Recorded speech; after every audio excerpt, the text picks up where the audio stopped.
आपके सामने एक हदीस शरीफ से बात का आगाज़ करता हूँ। हुज़ूर नबी रहमत शफ़ी उम्मत सल्लल्लाहु अलैहि वसल्लम आपने इरशाद फरमाया, मन सल्ला अलैहि खमसीन मर्रतन फ़ी कुल्लि यौमिन स्वाफ़हतुहु यौमल क़ियामा। फरमाया जो बंदा हर रोज़ की बुनियाद पर अपनी आदत बनाए कि वो मेरी ज़ात पर 50 मरतबा दुरूद पाक पढ़ेगा, मेरे आका फरमाते हैं क़यामत वाले दिन मैं उसके साथ मुसाफ़हा फरमाऊँगा। ये बहुत बड़ी सआदत है, इसको ज़रूर हासिल कीजिए। पढ़ते हुए लुत्फ़ आ जाए तो बेशक 50,000 मरतबा पढ़ दीजिए।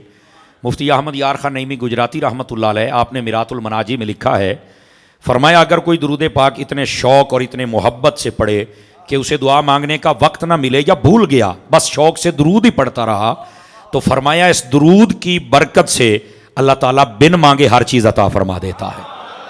तो इस वास्ते दुरूद पाक ज़रूर पढ़ा कीजिए। अल्लाह करीम हम सब को अमल की तौफीक अता फरमाए। अब आइए, जो मैंने आयात तय्यबात तिलावत की हैं, मैं चाहता हूँ कि ज़रा उनकी वजाहत आपकी खिदमत में कुछ अर्ज़ कर सकूँ और आपकी खिदमत में कुछ पैगाम अर्ज़ कर सकूँ।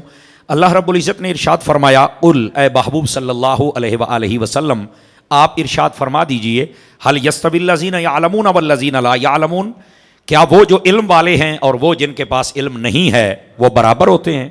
ये इस्तिफ़ामी अंदाज में कलाम किया गया और उलमाए तफसीर फरमाते हैं कि वो बात जो ज़ाहिर व बाहिर हो, यानी इतनी बैन हो, इतनी ज़ाहिर हो, इतनी आम हो कि हर बंदे को उसकी हकीकत का इल्म हो, रिज़ल्ट और नतीजा मालूम हो, तो वो बात इस्तिफ़ामी अंदाज में इसलिए की जाती है ताकि अगला इससे थोड़ा सबक हासिल करे, इबरत हासिल करे और उसके अंदर फ़िक्र पैदा हो जाए।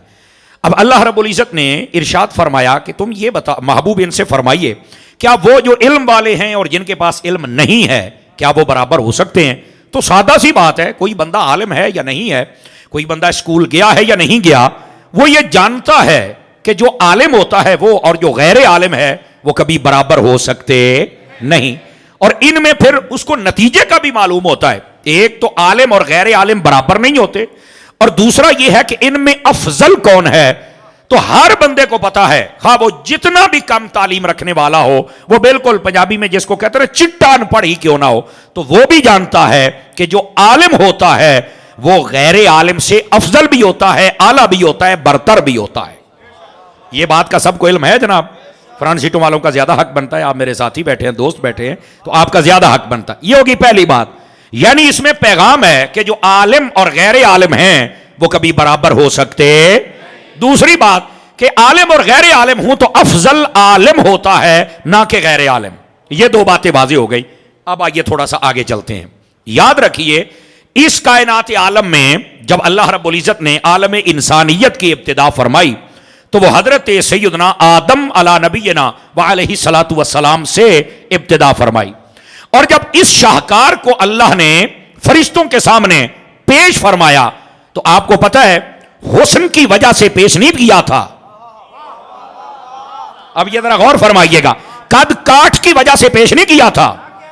यानी इस शाहकार को जब पेश किया तो ये नहीं कि देखो मैंने बनाया है तो इसके हाथ भी हैं तो पांव भी हैं तो ये बोलेगा और चलेगा, नहीं, वनफ़ख्तु फ़ीही मिन रूही का ताज जरूर सजाया, लेकिन जब शर्फ वाज़े किया कि क्या क्वालिटी मैंने अता की है, तो वो क्वालिटी इल्म थी जो अल्लाह ने आदम अलैहिस्सलाम को अता फरमाई थी।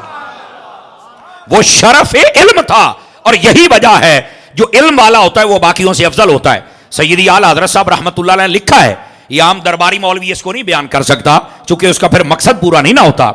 हकीकत ये है, आपसे जब पूछा गया कि आलिम अफजल होता है या बाकी बंदे, तो फरमाया आलिम अफजल होता है।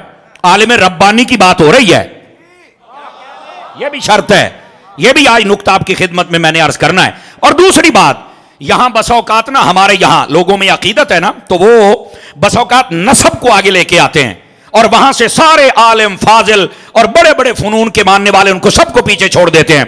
नहीं जी, ये पीर होता है, ये शाह होता है, ये सैयद है, तो लिहाजा ये सबसे अफजल है। देखिए, अगर वो पीर है, वो शाह है, वो सैयद है, अगर उसके पास इल्म नहीं है तो आलिम उससे अफजल है।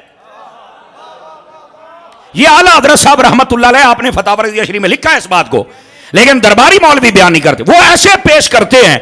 यही वजह है आज पीरों की कुर्सियां और सोफे बड़े होते हैं, और जो बड़े बड़े उलमा होते हैं, बड़े बड़े हीरे होते हैं, वो बेचारे बिल्कुल पीछे बैठे होते हैं। खुदा के बंदो, इस बात से समझो, आपने आलिम के मकाम को समझा ही नहीं है। बुजुर्गों ने यहां तक लिखा है, फरमाया जिस शहर में नहर ना हो तो उसके भी बर्बाद होने का खदशा है, और जिस शहर में आलिम रब्बानी ना हो तो उसके भी बर्बाद होने का खदशा है। जैसे पानी से जान बचती है, आलिम से ईमान बचता है। आवाज कमजोरों वाली है, फ्रंट सीटों वालों की। समझ आ रही है मेरी बात की कि कोई नहीं आ रही आप हज़रात को? तो इस वास्ते जो आलिम है इसका होना बहुत जरूरी है, याद रखिए। बल्कि उलमा ने लिखा है, फरमाया किसी भी शहर अगर उसकी खुशनसीबी आपने देखनी है तो कम अज कम उसमें 3 चीजें आप देखा करें। नंबर 1, उसके अंदर खौफ खुदा रखने वाला, अदलो इंसाफ करने वाला अगर हुक्मरान बादशाह है, यानी ये वहां का डीपीओ भी, डीसीओ भी, और वहां का जो सरदार है मेन, वो भी मुराद लिया जा सकता है, चेयरमैन, एमपी, एमएनए, कोई आप मुराद ले ले, अगर वो खौफ खुदा रखने। आप यार दाएं बाएं बहुत देख रहे हैं, थोड़ा मेहरबानी करें आप, मुझे बेचैनी मेरी खत्म कीजिए। मैं अगरचे अब क्लास नहीं पढ़ाता, लेकिन 3 साल मैंने पढ़ाई जरूर है। यहां पर एक बंदा, अब कोई यहां से ना, ये आमदोरफ्त यहां भी बंद करें आप हज़रात, मेहरबानी आपकी, बैठ जाएं सर, ये दरवाजा बंद कर दीजिए। सुननी है तकरीर, है सलाह, मेरी बेचैनी खत्म कीजिए आपकी मेहरबानी। तो जैक लगो सज्जे कब्बे देखोगे, मेरे को गल नहीं होनी, हमारी ये मजबूरी है। हम जब पढ़ते रहे 8-9 साल तब भी उस्तादों के सामने तवज्जो के साथ, और जब पढ़ाया तब भी तवज्जो के साथ, और ये तकरीर कानों के चस्के के लिए तो होती नहीं, और ना मैंने कभी की है। तवज्जो है ना आप हज़रात की? इस बात से थोड़ा मेहरबानी, दाएं बाएं नहीं देखना आपने। मेरी बात सुने, आपकी सोच से पहले जान छोड़ दी जाएगी, लेकिन आप मुझे मेरा साथ तो देना हजरात। और दूसरी बात अच्छी लगे तो आप बोल सकते हैं, क्योंकि हमारे कई लोग होते हैं वो अपनी महफिल में बैठकर नहीं बोलते, अपने जलसे को खुद फलाप करते हैं। खैर, उनकी अपनी मर्जी होती है। सुभान अल्लाह कहना को तकरीर के फराइज वाजिबात में से नहीं है, को लवाजिमात में आप बोलेंगे तो हमें तकरीर आएगी, ये नहीं है। लेकिन हम बोलें तो आप क्यों ना बोलें? सवाल तो ये पैदा होता है ना, अगर इस पर सवाब नहीं है तो फिर बोलें, तो फिर क्यों 5 किलो का सरे अक़दस हिलाते हैं? देखो फिर वो हिले नहीं जना, बोले नहीं। समझ आ रही है? ये मैं आपको अभी अपनी बुनियाद सेट कर रहा हूं। अब आइए, उलमा फरमाते हैं कि अगर शहर की आपने खुशनसीबी को देखना है तो आप देखें उसमें पहली चीज कि वहां पर एक अदलो इंसाफ करने वाला, खौफ खुदा रखने वाला बादशाह और हाकिम और फैसला करने वाला हुक्मरान होना चाहिए, नंबर 1। दूसरी शय कि वहां पर एक फकी किस्म का आलिम रब्बानी होना चाहिए। समझ आ रही है? और तीसरे नंबर पर फरमाया उस शहर में पानी का इंतजाम भी होना चाहिए, अगरचे कुएं की सूरत में हो या नहर की सूरत में हो। ये 3 चीजें किसी भी शहर की खुशनसीबी के लिए काफी होती हैं। और बाद उलमा ने लिखा है कि वहां पर अच्छा तबीब हो, डॉक्टर, छुरा फेर नहीं, तवज्जो नहीं फरमा रहे, तो वो भी उस शहर की खुशनसीबी। ये उलमा ने बकायदा क्वालिटीज लिखी हैं। तो अर्ज करने का मकसद ये है, जो आलिम होता है वो और गैर आलिम वो कभी बराबर हो सकते, इल्म वाले को फजीलत हासिल है। और वैसे भी अल्लाह ने कुरान मजीद बुरहान रशीद में इरशाद फरमाया, यरफ़इल्लाहुल्लज़ीना मिनकुम ऊतुल इल्मा दराजात, फरमाया हमने तुम में से दर्जा बुलंदी उसका किया है जिसको हमने इल्म अता किया है। तो उलमा ने लिखा है, सय्यद आला हजरत ने लिखा है, फरमाया जब इल्म आ जाए ना तो फिर उसके मुकाबिल नसब को नहीं पेश किया जा सकता कि ये नसब वाला अगरचे आलिम नहीं तो ये अफजल है, नहीं, आलिम अफजल है। और अगर नसब आला है और साथ में इल्म है तो सोने पे सुहागा है। मिसाल के तौर पे एक बंदा सैयद है, जो आलिम होता है उसके पास नबी पाक के सीना अक़दस का फैज होता है, और जो सैयद होता है उसके पास नबी पाक की पुश्त मुबारक का फैज होता है। और अगर सैयद आलिम बन जाए तो उसको नबी पाक की पुश्त का फैज भी मिल गया है और मेरे नबी के सीने का फैज भी मिल गया है। तो इस वास्ते जो आलिम होता है वो अफजल होता है। यह शरफ इल्म है जिसके साथ दराजात को बुलंद किया जाता है। यह नुक्ता समझ चुके हैं आप हजरात? चलिए, अगर यह भी समझ गए तो थोड़ा सा और आगे चले ताकि बात आसानी से हल हो जाए। दोस्ताने गिरामी, अल्लाह रब्बुल इज्जत ने कुरान मजीद बुरहान रशीद के बेशुमार मकामात पर पहली उम्मतों के लिए भी इस बात को वादे किया कि फजीलत इल्म वालों की है।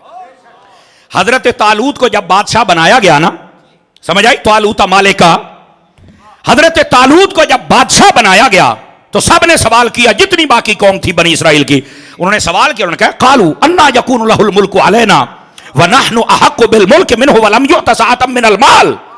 उन्होंने कहा कि ये हमारा बादशाह कैसे बन गया, हालांकि हमारे पास मालो दौलत ज्यादा है और हमें लोग जानते ज्यादा हैं, तो हमें बादशाह बनना चाहिए था। तो उस वक्त के नबी अलैहिस्सलाम ने यह जवाब दिया, फरमा इन्नल्लाह हस्तफाहु, पहली तो बात यह अल्लाह ने चुन लिया, जिसे अल्लाह चुने उस पर किसी को एतराज नहीं करना चाहिए। और दूसरी वजह भी बताई, फरमाया पता चुना क्या है, वज़दहु बस्ततन फिल इल्म, फरमाया अल्लाह ताला ने इनको इल्म तुमसे ज्यादा अता फरमाया हुआ है, वल जिस्म, और जिस्मानी एतबार के साथ भी। और इसमें उलमा फरमाते हैं जिस्म के एतबार से वो तकड़े तो थे, एक जाहिरी माना भी है लेकिन एक और माना भी है। असल तकड़ा जिस्म उसका होता है जो बंदा शैतानी कुव्वत पर काबू पाले, नफ्स पर काबू पाले, और उसका जिस्म मुजक्का हो, मुसफ़ा हो, मुजल्ला हो, और वो तकवे वाला हो। फरमाया जाहिरी माना के एतबार से भी तालूत तुमसे अफजल है और बातनी माना के एतबार से भी तालूत तुमसे अफजल है। तो ये शर्फ़े इल्म, ये पहली उम्मतों को भी बताया गया कि तुम्हारे अगर देखना हो कि फजीलत वाला कौन है तो वो है जिसको अल्लाह ने इल्म अता किया है। और यही बात है हदीस मुस्तफ़ा सल्लल्लाहु अलैहि वसल्लम, सुनिएगा जरा। नबी पाक अलैहिस्सलाम ने इरशाद फरमाया अल इल्मु अफदलु मिनल इबादा, फरमाया जो इल्म है ये इबादत से अफजल है।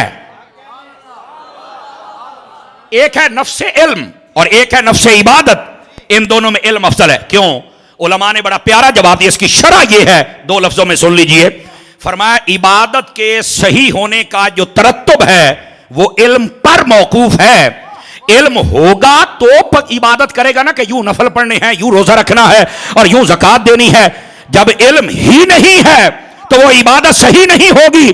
तो सेहत इबादत का ताल्लुक इल्म के साथ है, इसलिए कि इल्म मबना है, इल्म मरकज है, इल्म हकीकत है, इल्म जड़ है। तो फरमाया इस वास्ते ये इल्म अफजल है। इल्म होगा तो इबादत सही होगी ना। अच्छा, अगर नहीं समझ आई तो एक हदीस और सुना के फिर इसको वाज़ेह कर दो। दूसरी हदीस शरीफ, नबी पाक सल्लल्लाहु अलैहि वसल्लम आपने इरशाद फरमाया अल आलिमु अफदलु मिनल आबिद, मेरे आका करीम अलैहिस्सलाम इरशाद फरमाते हैं जो आलिम होता है वो इबादत गुजार से अफजल होता है। आलिम किससे अफजल होता है? बोल लीजिए जरा, इबादत गुजार से। अच्छा यार, सवाल ये पैदा होता है, इबादत गुजार भी तो अल्लाह को राजी करता है, नवाफिल पढ़ता है, तहज्जुद पढ़ता है, जिक्र अज़कार करता है, नमाजें पढ़ता है, तो फिर वो क्यों अफजल नहीं और एक आलिम अफजल है? आलिम क्यों अफजल है? हालांकि बज़ाहिर देखा जाए तो आलिम तो ज्यादा इबादत भी नहीं कर सकता, तहज्जुद, नवाफिल और ये बड़ी लंबी लंबी तस्बीहां ये तो नहीं पढ़ सकता, लेकिन फिर भी आलिम अफजल है। इसका जवाब सुनिए। पहला जवाब, उलमा फरमाते वजह यह है जो इबादत गुजार होता है वो शैतान के चुंगल में जल्दी फंस जाता है, पहला पॉइंट। और जो आलिम होता है वो शैतान के चुंगल में जल्दी फंसता, उसके हर फितने, हर फरेब, हर फसाद और हर वसवसे का इलाज उसका इल्म उसे अता कर देता है। समझ आ रही मेरी बात की? एक वजह तो यह है आलिम के अफजल होने की। दूसरी वजह यह है, फरमाया जो इबादत गुजार होता है ना उसकी सारी मेहनत का मदार उसकी जात होती है। क्या मतलब? कि वो जो इबादत गुजार है वो चाहता है कि मैं जन्नत में चला जाऊं, मैं कामयाब हो जाऊं, मैं बख्शा जाऊं।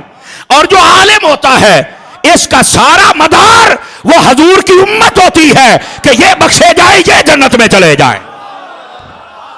अब समझ आइए कोई नहीं आइए आप? तो ये जो सूफी होता है इसकी सारी इबादतों का महवर और मरकज ये बात है कि मैं जन्नत में चला जाऊं। और आलिम क्या कहता है?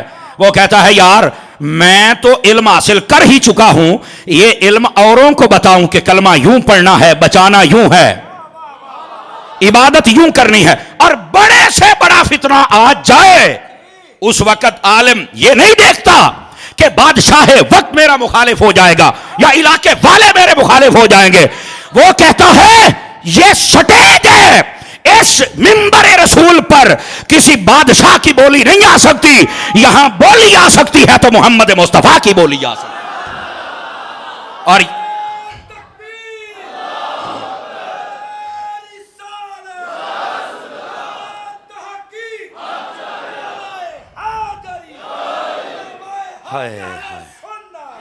गिरामी कदर हजरात, यही वजह है कई मुल्क ऐसे हैं जहां पर कहते हैं खुतबा लिख के आता है, पांच चार बंदियां ने समझ आई होना हाय भी निकली है इस बात को। वो कहते हैं खुतबा लिख के आता है और वो सरकारी निगरानी के अंदर खुतबा लिखा जाता है। मैंने कहा यहां खुतबा सरकारी नहीं होगा, सरकार का होगा।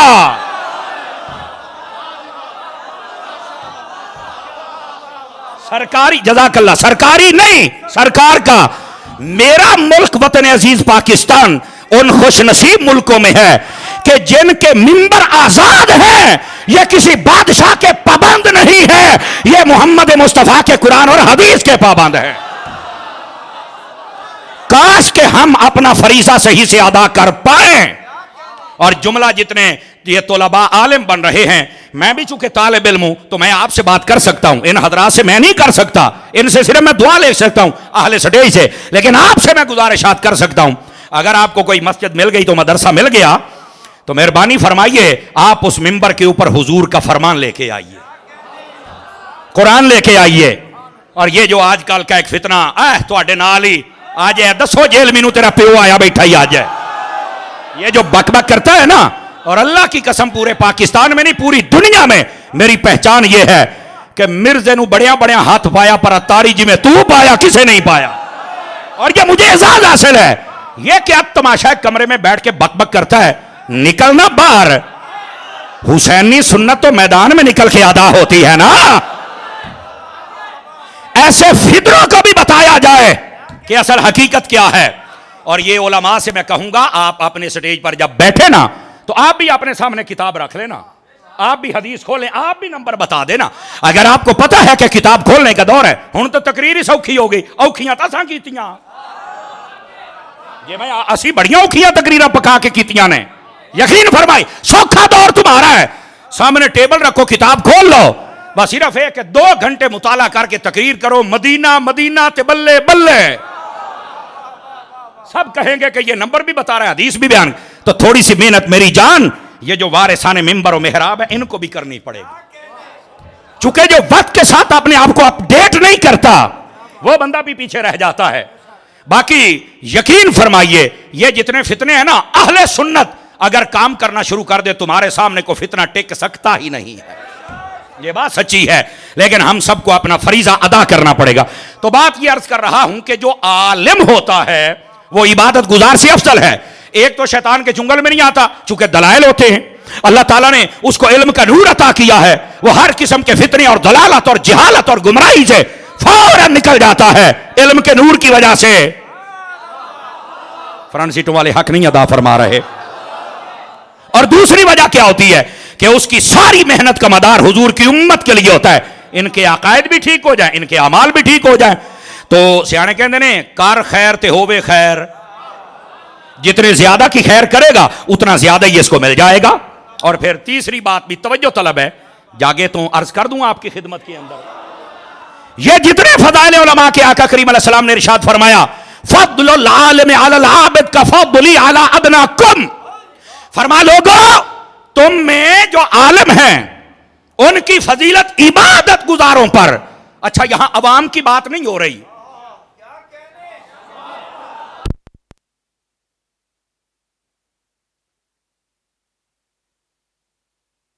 आलिम है उसकी फजीलत इबादत गुजार पर, बेअमल पर नहीं, अवामी बंदे पर नहीं। शुक्र है बिजली आई है, करंट बढ़ गया है, जिसको कहते हैं ना पॉइंट टू बी नोटेड। इस नुक्ते को समझो, अवाम नु अजे साइड ते रखो, एक है आलिम एक है इबादत गुजार। फरमाया आलिम अवाम तो अवाम रही, इबादत गुजारों पर भी आलिम की फजीलत ऐसे है, मेरे नबी फरमाते हैं जैसे मेरी फजीलत तुम में से किसी अदना बंदे पर है। तो जो है कि कोई नहीं है, अवाम की बात मैं नहीं कर रहा, मैं इबादत गुजारों की बात कर रहा हूं। इस वास्ते आलिम की शान को समझना शुरू कीजिए। और फिर मैं यहां एक और बात बतलाऊं, आलिम तो आलिम है ना हजरत, ये जितने तोलबा हैं दीन पढ़ने पढ़ाने वाले, भाई तोलबा सबसे पहले तो तुम्हें अल्लाह का शुक्र अदा करना चाहिए। आप कहेंगे किस बात पर? वो इस बात पर कि इतना तेज दौर है, इतना मसरूफ दौर है, इतना पुरफितन दौर है, लेकिन इसके बावजूद तुम्हारा इंतखाब किया गया दीन सीखने के लिए, तुम्हारा इंतखाब किया गया, तो सबसे पहले अल्लाह का शुक्र अदा करो। और दूसरे नंबर पर अपने मां बाप और बहन भाइयों का भी शुक्रिया अदा किया करो, जिन्होंने तुम्हारा इंतखाब दीन के लिए किया। और फिर तुम्हें यह नहीं कहते कि आओ हमारे साथ भी काम करवाओ, जब जाते हो तुम्हें पूरा प्रोटोकॉल मिलता है, तुम्हें इज्जत की निगाह से देखा जाता है, उनका भी शुक्रगुजार रहो। और तीसरे नंबर पर अल्लाह की रजा की नियत से पढ़ो।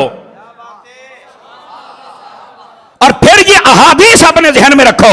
मुस्लिम शरीफ में नबी पाक अलैहिस्सलाम ने फरमाया, मन सलक तरीकन यल्तमिसु फीहि इल्मन सहलल्लाहु बिही तरीकन इलल जन्नह। फरमाया जो बंदा इल्म हासिल करने वाले रास्ते पर चल पड़े, तवज्जो करना, तवज्जो, फरमाया अल्लाह ताला उस बंदे के लिए जन्नत का रास्ता आसान फरमा देता है। आप बताइए इल्म का रास्ता है कौन सा? ये जो आजकल कहते हैं कि यूनिवर्सिटियों में जाओ तो फलां जगह जाओ, देखो मैं कहता हूं अगर यूनिवर्सिटियों की फजीलत कहीं आई है तो मेरे साथ बात करो, इल्म दीन की तो फजीलत है। समझ आ रही है? और यूनिवर्सिटियों में पढ़ने को भी हम बिल्कुल मुतलकन हराम नहीं कहते, हम कहते हर वो तालीम जो दीन के लिए मुमिद और मुआविन साबित हो जाए, वो जहां से भी मिले, आप वहां पर अगर शरीयत की धज्जियां ना उड़ाई जाए, बदअकीदगी ना सिखाई जाए, और वहां पर आप चल के सीख सकते हैं। और अगर शरीयत के मुखालिफ निजाम है, औखी गालते चुप हो जाते ने, और अगर वहां पर शरीयत इजाजत नहीं देती तो वो यूनिवर्सिटी बेशक सोने की क्यों ना बनी हो, मैं की करा। हम एसी को पसंद नहीं करते क्योंकि हम असहाबे सुफ़ा वाले हैं। हम एसी पसंद नहीं करते, हम तो मस्जिद की चटाई भी पसंद कर लेते हैं, क्योंकि मेरे मुस्तफा सल्लल्लाहु अलैहि वसल्लम ने इब्तदा फरमाई यहां से है। तो फिर आप ये झांसा ना दें, यूनिवर्सिटी अगर बनानी है तो फिर ऐसी बनाओ जैसे गौसे पाक ने मदरसा निजामिया की सूरत में बनाई थी, जैसी हुजूर मुहद्दिस आजम रहमतुल्लाह अलैह ने बनाई थी, और जैसी मुफ्ती आजम मुफ्ती हबीबुल्लाह साहिब रहमतुल्लाह ताला अलैह आपने बनाई थी। ऐसी यूनिवर्सिटी हो ना जहां पर बैठने का फायदा है, काल अल्लाह व काल रसूल की बात हो। समझ आ रही मेरी बात की? तो फिर तो हम बिल्कुल इस बात के कायल हैं। लेकिन बात यह बतला रहा हूं, दुनियावी तालीम जो दीन सीखने के लिए मुमिद और मुआविन साबित हो, सीखना जायज है, मसला ही कोई नहीं है। लेकिन उसमें इतना आगे चले जाना कि अपनी दाढ़ी भी कटा देना, तो पगड़ियां भी ला देना, तो पैंटा पा लेना, तो नमाज भी छड़ देना, तो बस उत्तो मुसलमान तो विचों फारे गए। आप तवज्जो फरमा रहे मेरी बात पर कि नहीं फरमा रहे? ये कईयों को बातें कड़वी लगती हैं, लेकिन मरीज तो हमेशा दवाई को कड़वा ही समझता है ना। तो हकीम दी मर्जी है ना ढक्कन पलट के जावे, नहीं तवज्जो फरमा रहे यार। इस वास्ते आप इन बातों को महसूस फरमाएं।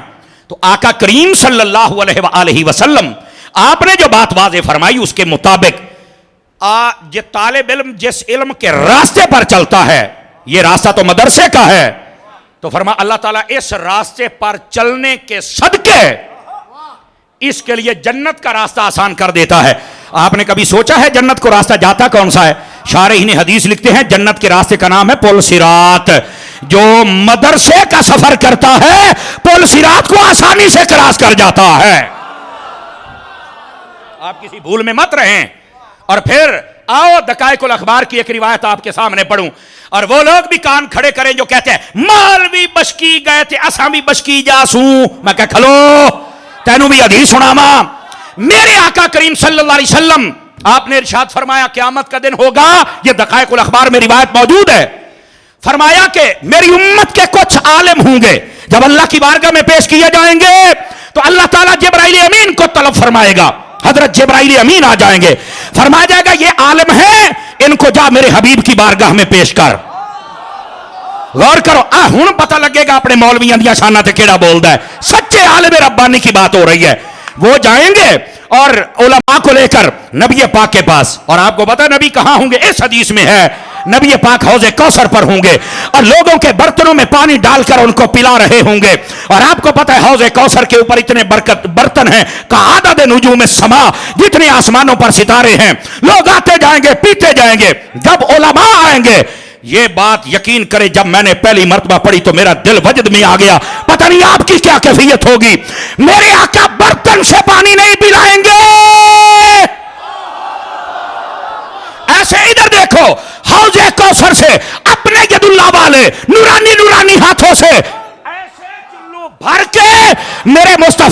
उलमा के मुंह के साथ लगा देंगे।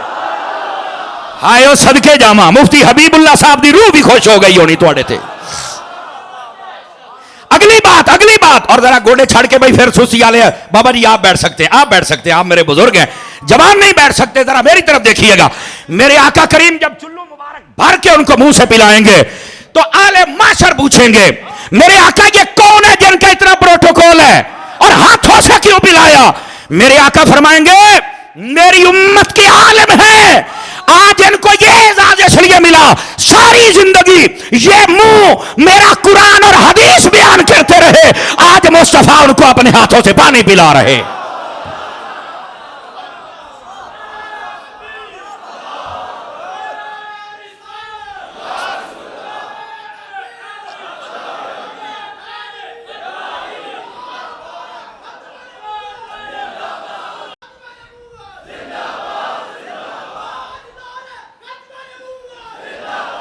जजाकल्ला फ्रंट सीटों से आवाजें नहीं आ रही, कई बिल्कुल सोमम बुकमन बैठे हुए हैं, ये हिसाब तुसी आप देवना है। नहीं आई आवाज, बहुत इस्तिकामत के पक्के हैं माशाल्लाह चुप रहने में, इसका फायदा नहीं होगा, मेरी बात लिख लें आप हजरात, बोलने से ही फायदा होगा। और मेरी बात को जरा गौर से सुनिए, यह है उलमा का प्रोटोकॉल। क्यों? सारी जिंदगी नबी पाक सल्लल्लाहु अलैहि वसल्लम आपकी हदीस पढ़ाते रहे, कुरान पढ़ाते रहे, यह उसका फैजान है। समझ आ रही? आपने देखो शहादत का जज्बा बयान किया जाता है बहुत ज्यादा, लेकिन दैलमे शरीफ को पढ़िए, नबी पाक सल्लल्लाहु अलैहि वसल्लम आपने फरमाया यूज़नु यौमल क़ियामत मिदादुल उलमा व दमुश शुहदा, फरमाया क़यामत वाले दिन तराजू और मीजान के ऊपर उलमा की स्याही जो सारी जिंदगी दीन मसले फतवे लिखते गुजर गई वो, और शुहदा ने जो खून बहाया होगा वो तोला जाएगा। फरमाया फयरजाहु मिदादुल उलमा अला दमे शुहदा, फरमाया उलमा की स्याही गालिब आ जाएगी शहीदों के खून पर। तवज्जो है कि कोई नहीं है आप हजरात की? हालांकि क्या समझते हो शहीद अपनी जान नहीं देता? बोलो ना। लेकिन भाईजान उसने जान दी है और चला गया है, आलिम हर रोज अपनी जान दे रहा है। सदके जामा, सदके जामा, सदके जामा। समझ आ रही है ना? बड़े बड़े काजी, बड़े बड़े हुक्मरान, बड़े बड़े जागीरदार इस आलिम के मुखालिफ बने, पर इसने कहा है हट जाओ, मैं तुम सबको कीड़ियों की तरह लताड़ सकता हूं, क्योंकि मेरे सामने मोहम्मद का फरमान जो मौजूद है सल्लल्लाहु अलैहि वसल्लम, मैं तुम्हारी दाल नहीं गलने दूंगा, क्योंकि ये मिंबर वो है जिस पर सरकारी बोली नहीं आ सकती, सरकार की बोली आ सकती है। समझ आ रही है आप हज़रात को क्यों नहीं आ रही? इस वास्ते उलमा का मकाम समझने की कोशिश करो। बड़ा मौलवी बख्शे गए थे, सभी बख्शे जैसा है। नबी पाक ने फरमाया क़यामत वाले दिन शफात करेंगे सबसे पहले अंबिया सुम्मल उलमा सुम्मा शुहदा। और अगर आपको तर्जमा आ जाए ना तो फिर समझ आ जाए तो बोलना, फरमा सबसे पहले नबी शफात करेंगे, नबियों के बाद उलमा शफात करेंगे, और उलमा के बाद जिनकी बारी आएगी वो शुहदा होंगे। समझ आ रही? मौलवी बख्शे गए थे, ऐसी बख्शे, पढ़ना बुखारी शरीफ है। ये आलम क़यामत वाले दिन जन्नत के दरवाजे पर रोके जाएंगे। उलमा कहेंगे बारी ताला हमें क्यों रोका गया? मैं हूं मट्ठा जिहा बोलदा पिया, ये जितने बैठे हो ना जरा गौर करना, अगर कोई ये सिफत हो तो खुश हो जाना, नहीं तो पैदा करना। फरमाया आज मजमा माशर पे निगाह डालो, जिसने तुमसे मोहब्बत की, पानी पिलाया या वुजू करवाया, आज उसकी शफात करके जन्नत में लेके चले जाओ। वाह वाह, जज़ाकल्लाहु खैर। बात समझ आ रही है हजरात के कोई नहीं जा रही है आपको? तो इस वास्ते जो मैं बात अर्ज कर रहा हूं इस बात को आप समझने की कोशिश फरमाइए। क्या मैं उम्मीद करूं उलमा की शान को समझेंगे? ये मदारिस इसीलिए कायम किए गए कि यहां आलिम पैदा किए जाते हैं। और फिर मुफ्ती हबीबुल्लाह साहब रहमतुल्लाह ताला अलैह, रईसुल मुतकल्लिमीन, रईसुल मुदर्रिसीन, उस्तादुल उलमा वल मुहद्दिसीन, आप जरा उनके इस गुलशन को देखिए और उनके बेटों को देखिए, और बिलखुसूस मुफ्ती नईमुल्लाह साहब को देखिए, जिन्होंने इस मिशन का झंडा उठाया और नीचे नहीं आने दिया, जबकि बड़ी बड़ी मुश्किलात होती हैं। लेकिन याद रख लो, याद, ये मदरसे कभी बंद नहीं होंगे। क्यों? ये चलाए मुस्तफा ने थे। पता नहीं आप समझ सके या नहीं समझ सके। अल्लामा मुफ्ती तैयब अरशद साहब, मैं आपकी तवज्जो चाहता हूं, मैं चंद दिन पहले एक जगह तकरीर कर रहा था तो मुझे एक बंदा कहने लगा, यार जो जब तुम आते हो तो आके मदरसे के ताबन की बात करते हो या फिर मस्जिद बनने की ताबन की बात करते हो। हम देखते हैं 10-10 साल तक थोड़े बांस लगे होंगे ने तो मदरसे बनते रहते हैं, मसीता, और कई जगह पे हम देखते हैं कोई चंदा नहीं मांगते, रातों रात बन जाती है। मैं क्या काका सवाल तेरा ठीक है पर तेरा दिमाग ठीक नहीं, तेनू मालूमात नहीं। कहता वो कैसे? मैंने कहा मेरे बेटे अगर तुमने देखा है मस्जिद नबवी को तो चंदा तो मांगना पड़ेगा, देर तो लगेगी, और अगर जिरार वालों को देखो तो रातों रात बन गई। हम जिरार वाले नहीं, मस्जिद नबवी वाले हैं। ओ बोलो तो सही ना।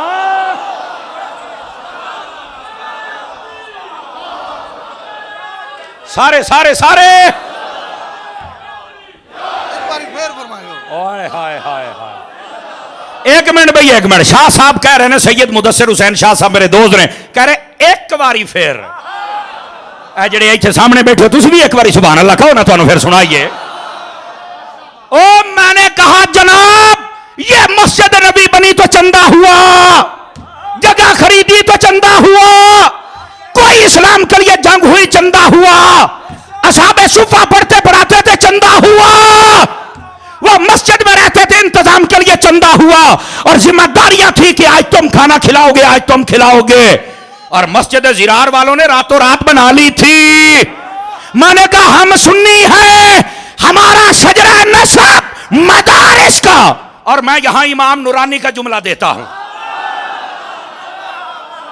इमाम शाह अहमद नूरानी सिद्दीकी के खुतबात निजाम मुस्तफा वाले, उसके अंदर यह जुमला लिखा हुआ है, मैंने खुद नहीं, मैंने पढ़ के बता रहा हूं। वो कहा करते थे जब भी किसी दस्तारे फजीलत में जाते, लोगों मस्जिद वो अच्छी है जिसका रुख किबले की जानिब हो, मदरसा वो अच्छा है जिसका रुख असहाबे सुफा की जानिब हो। समझ आइए? अर्ज करने का मकसद यह है मेरे दोस्त, हकीकत को पहचानो। हम जिरार वाले नहीं है कि रातों रात बन जाए। जुमले में जान तो पूरी है, पूरी जान है इसके अंदर। हम जिरार वाले नहीं जो रातों रात बनाएंगे, हम तो सरकार वाले हैं, असहाबे सुफा वाले हैं। और आखिरी गुजारिश, चूंकि वक्त की तनाबें बहुत ज्यादा खिंची हुई हैं, बहुत ज्यादा, लेकिन मैं आखिरी बात न करके जाऊं तो मुझे मजा नहीं आएगा। उलमा की कभी मुखालफत ना किया करें, और यहां पर भी मैं अगर आप इजाजत दें तो अपने बुजुर्गों का जुमला बोल सकता हूं। मेरी कामयाबी का राज यह है कि मैं अपने बुजुर्गों का दामन नहीं छोड़ता। हाँ, मैं अपने, मेरा कोई जुमला कोई लफ्ज के पीछे होवे, मैं आए बाएं शाएं चूंचरा करदा ही नहीं। मेरी खता है, मेरी जबान की खता है, मैं आला हजरत वाला हूं। मैं ये देखो शेख अब्दुल्लाह मुहद्दिस देलवी का नाम लिखा, मैं उन वाला हूं, मैं इमाम आजम वाला हूं, मैं जमात अली वाला हूं, मैं मेहरे अली वाला हूं। और जुमले का लुत्फ लेना, मैंने कहा मैं गौसे जली वाला हूं और मौला अली वाला हूं। इस वास्ते हमने कभी नई राह नहीं खड़ी। कोई जुमला आप मेरी जुबान से तकरीरों में कभी सुने जो बुजुर्गों के मुखालिफ हो जाए, अल्लाह करे मुझे उससे पहले मौत आ जाए, मैं नहीं बोलना चाहता, मैं नहीं इस रास्ते से हटना चाहता। क्योंकि अल्लाह ने कुरान में फरमाया है, अल्लाह फरमाता है वमन युशाक़िक़िर रसूल मिन बअद मा तबय्यन लहुल हुदा व यत्तबि गैर सबीलिल मुअमिनीन नुवल्लिहि मा तवल्ला व नुस्लिहि जहन्नम व साअत मसीरा। फरमाया जो बंदा अपना रास्ता ईमान वालों से जुदा करे वो जहन्नम में जाएगा। मैं इन सब बाबों को अपना पेशवा, मुक्तदा, ईमान वाला, कामिल समझता हूं। मैं इनका रास्ता छोड़ नहीं सकता, बल्कि अपने आंखों का सुरमा समझता हूं। समझ आ रही है? कोई नहीं आ रही? आप हज़रात को ये बाबियां दे मुखालिफ होर हुंदे ने, बाबे शाही कोई नहीं। ते मैं क्या हुण तेरा कोई नहीं ते मैं की करा? साडा तो इको बाबा हबीबुल्ला रहमतुल्लाह जिसका ये गुलशन आबाद है। तू गल्ला करना बाबिया नो, और सुनो उलमा के खिलाफ बक बक करते हो। सुनो इसका जवाब क्या है, और ये बात सुन ले आप हजरात भी, आंखें खोला करें। आ गए नेट वाले, ये हदीस है, ये नंबर है, ये फलाना है, ये डिमकाना है। सुनो एक आलिम रब्बानी होता है, एक शैतानी होता है। आलिम रब्बानी के पास बैठे, शैतानी के पास ना बैठे।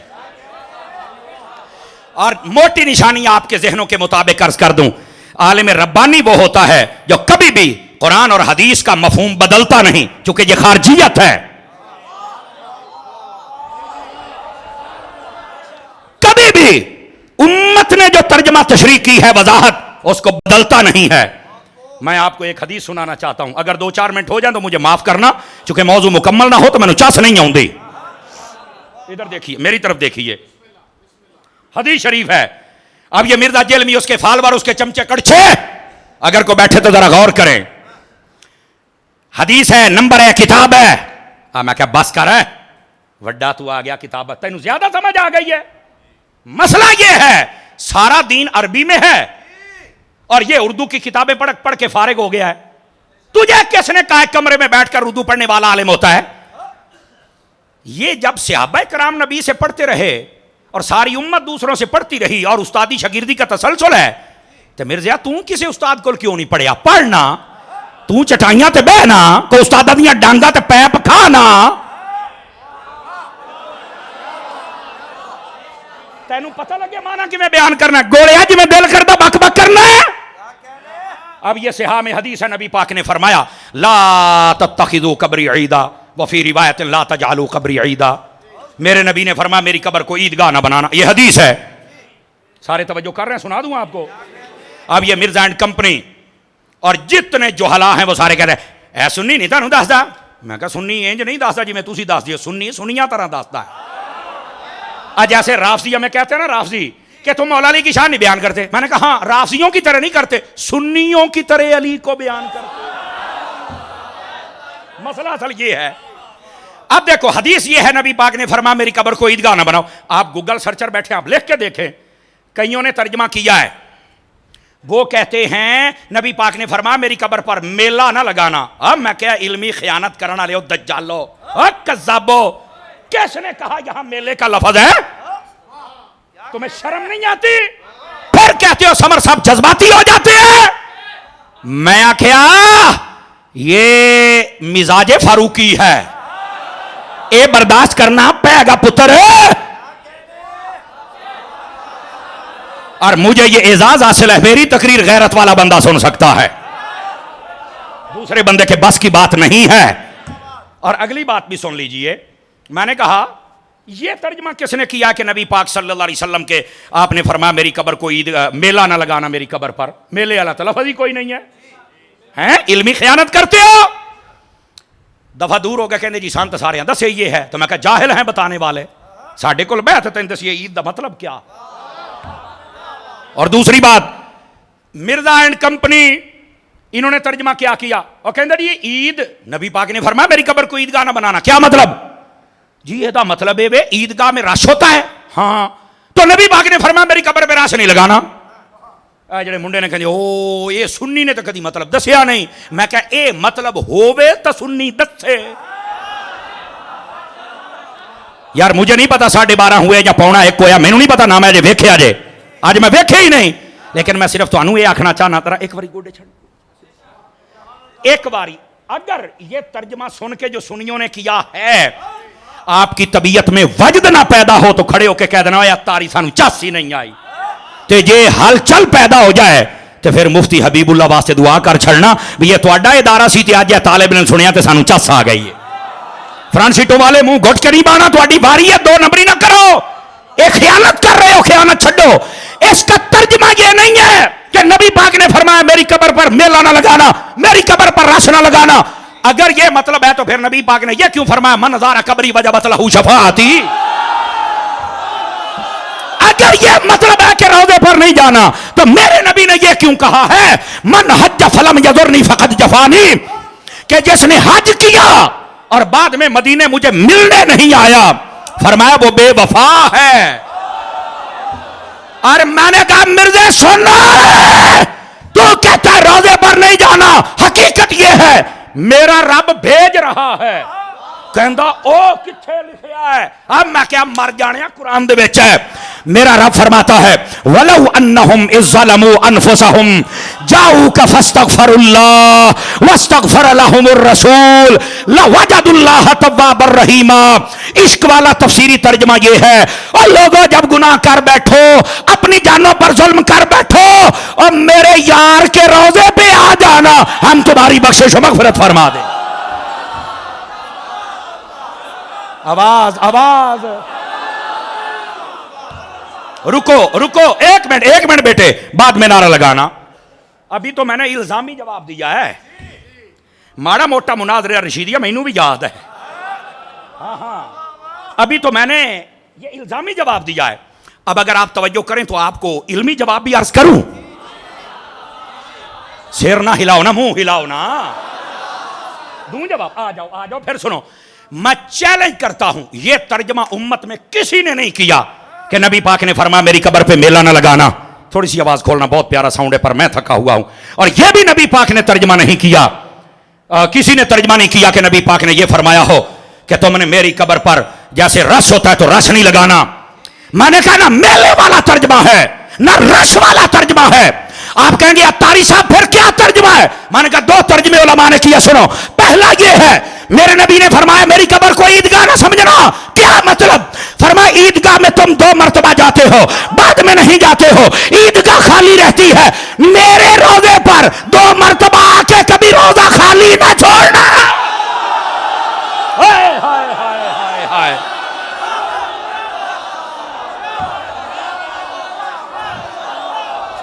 नारे तकबीर, नारे रिसालत, शान व अज़मत मुस्तफा। सारे बोलो सारे, शान व अज़मत मुस्तफा मुफ्ती पाकिस्तान। गिरामी कदर हज़रात, जिसको लुत्फ आया मुस्कुरा के सुभान अल्लाह फरमाए, मुस्कुरा के। मिर्ज़िया तेरे तो मैं वट कट के रख देवा। मेरे जड़े शान है ना इंशाअल्लाह तेनू ही दसांगा। तू इस उम्मत को नबी के दर से दूर करता है। ये मुफ्ती हबीबुल्लाह साहब नईमी का फैज है।